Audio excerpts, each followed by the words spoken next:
Being able to have the ability to vote and evoke change in the United States is a very powerful thing to be able to do. For me, being a woman, I did not always have these rights. Women have only been able to vote for 100 years. To me, that's crazy. When I turned 18, one of the first major things I did was I voted in the 2016 presidential election. That was when Hillary Clinton was running for president, and I felt so empowered by her. She really pushed me to start to pay more attention to government and politics. She was a woman running for president against all men.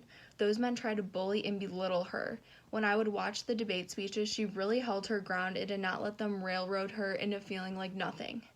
To me, that was so powerful to see. I think that is one of the main reasons I'm really interested in law. I want to go to law school.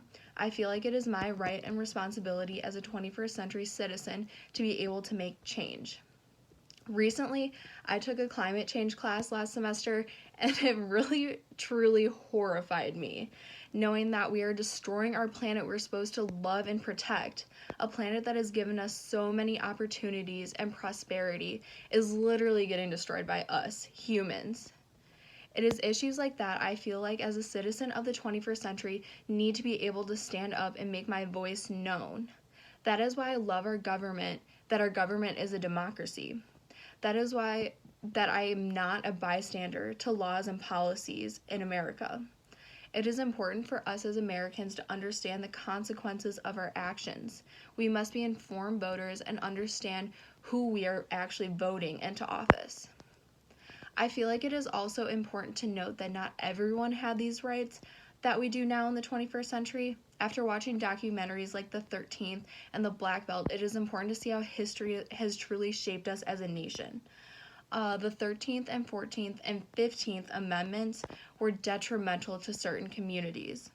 History has brought about stereotypes and prejudices that we still see today. We have a responsibility to come together unified. Right now, I do feel like our country is split into two. I'm not saying that everyone has to get along. We just need to respect each other. It is also our responsibility as citizens to be knowledgeable of what is going on in the world. We must be conscious of political, social, and environmental problems that are happening. Being a voter is very powerful. Being able to vote for people who are going to do the most good is a very compelling resource to have at the tip of your fingers. Furthermore, I feel like it is a responsibility of mine to vote for the people who cannot vote in this world, who physically cannot enact change in their society. These are countries where their citizens are not part of a democracy, countries where they have leaders that do not have laws and policies that benefit the people as a whole.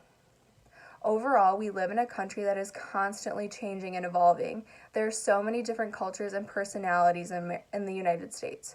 We as citizens of the 21st century need to come together and vote for changes we want to see for future generations. Thanks for listening.